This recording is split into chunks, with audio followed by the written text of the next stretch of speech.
साधारणतः गोटे परिवार रे कहीं कली कजिया हुए कौन पाई दुख हुए। कथारे अछि घर एक मंदिर जोठी शुद्ध वातावरण रहा आवश्यक। आजिकाली तो आपण मैंने देखुथिबे शुद्ध वातावरण तो ना ही नहीं, केवल केवल कली कजिया ही अधिकांश दिन होउथाय। यार कारण कौन? प्रथम होची उत्तम बुझामणा। समस्तଙ୍କର କିଛି ना କିଛି कर्तव्य थाए जो जिनसटी कि पालन कर नथांती। सी आवश्यक ज्ञान अभाव हेउ कि शिष्टाचार अभाव हेउ। गोटे व्यक्ति जितेबाला निजर कर्तव्य कर न थाए, निजर स्टैंडर्ड रु ऊपर को उठी जाए थाए, सेतेबेले सेठी कली कजिया हुए। तेणु कहे अति सर्वत्र वर्जयत। पिता हुए अति जदि लेंबू को आम चिपुड़ा केतले पिता हुए अति लेंबू चिपुड़े पिता। से भली आपन को एग्जांपल कहूँ परिवार कौन हुए। बहुटीए ता काम कौन शाशु को माँ बोली भाव सेवा शुश्रूषा कर सी जो नुआ नुआ आसी थाए से समस्त घर स्नेह आशा करे। से तार बाप घरे जो प्रकार स्नेह श्रद्धार बढ़ी जो भाया से भूल कले ता बापा माँ धरु नथिले से जिनस से आशा कर थाए, किंतु से जिनस गुड़ाक से शाशु घरे पाई न थाए। कह जाए शाशु को माँ बोली मत डाकती बोहू मैंने, किंतु शाशु केबे माँ हुएनी। से सदाबले माने बहुठू आशा करे कौन अधिक काम करता, घर सबू दायित्व एकाथरे नहीं जाता। मु बोहू आइले हेरी एथर मु आराम करी बिंदास रही, बसवा जगार उठबिनी, खाली आदेश पर आदेश देवी। ठीक अच्छे बहुटे सबू जिनस करने को राजी अच्छी, किंतु आपण से जहाँ आशा कर दबा दरकार कि नहीं। जदि आपण ताकू स्नेह श्रद्धा ताकू झील भली व्यवहार देखेबे ताहले से निश्चित तुम सब कथा मानिब।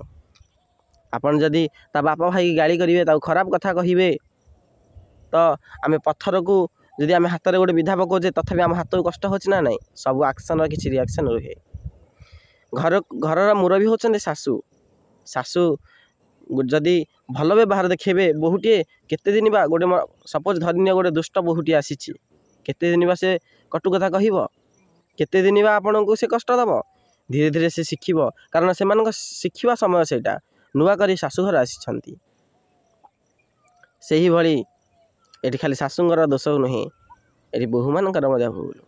आजिकल बोहू बाप घर किसी शिखिकी ही आसुना, से माने तो पिलारू मोबाइल रे केवल रील्स गड़ेले, टिकटक कले, दिने धर्मशास्त्र पढ़िलेनी, दिने भागवत पढ़िलेनी, तांका माइंड रे आध्यात्मिक चेतना आध्यात्मिक ज्ञान आसिलानी। जदि तांको रामायण गोटे प्रश्न पचारे से कहि परिबेनी कि भागवत गोटे प्रश्न पचारे से कहि परिबेनी। धैर्य कौन से माने जानी नाहांती, सहिबा कौन से माने जानी नाहांती। कथा कथा के उत्तर दबा शिखिछंती तो घरे तो अशांति हेब ही हेब, कारण घर लक्ष्मी होचंदी बोहू। शाशु परे जदि आउ के जने मुरबी हुए, शाशु परे जदि आउ जने किए मुरबी घर को आसी थाए, शाशु परे शाशु हुए, से होचे बोहू। आज पर्यंत शाशु घर को चली आसुला, बोहू आसिया परे बोहू घर को चलई थाए। समस्त दायित्व बोहू नहीं थाए। तेणु उच्च कूलर सर्वदा नारी रत्न आणिब बोली कह जाए। नारी जदि भल हुए, सुशीला हुए, ताले से घरे समस्त को स्वर्गर अनुभव कराइब, समस्ते सुख शांति रे। आउ नारी जदि दोचारी हुए, नारी जदि दुष्टा हुए, ताले से घर निश्चित नर्क रूप से परिगणित हेब। गाँ गहली सबुआड़े से घरर डिबी डिबी होगी बाजा बाजिब कह कथा, से घर अशांति भितर भरी रहिब। तेणु नारी हेले पाठोई देश जीव आगई बोली सरकार कहिसेंती।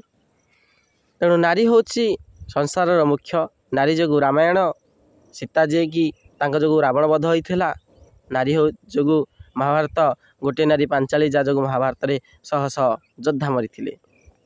नारी होची सृष्टिकारिणी, नारी होची नारायणी। तेणु जत्र पूज्यते नारीषु तत्र रम्यन्ति देवता। जोठी नारी सम्मान पाए, जोठी नारी भल थाए, सेठी देवता माने परिभ्रमण करती, देवता माने रहिବାକୁ भल पाती। यही दी जनक जो ही केवल घरे ଘର ସ୍ୱର୍ଗ ଏବଂ ନର୍କ ହୋଇଥାଏ। ତେଣୁ ଏଇ 2 ଜଣ ଯଦି ଠିକ୍ ରହିଲେ, ଘରେ ଯଦି ନାରୀ ଠିକ୍ ରହିଲେ, ପୁରୁଷମାନେ ସୁଖ ଶାନ୍ତିରେ ରହିବେ। ଜୟ ଜଗନ୍ନାଥ।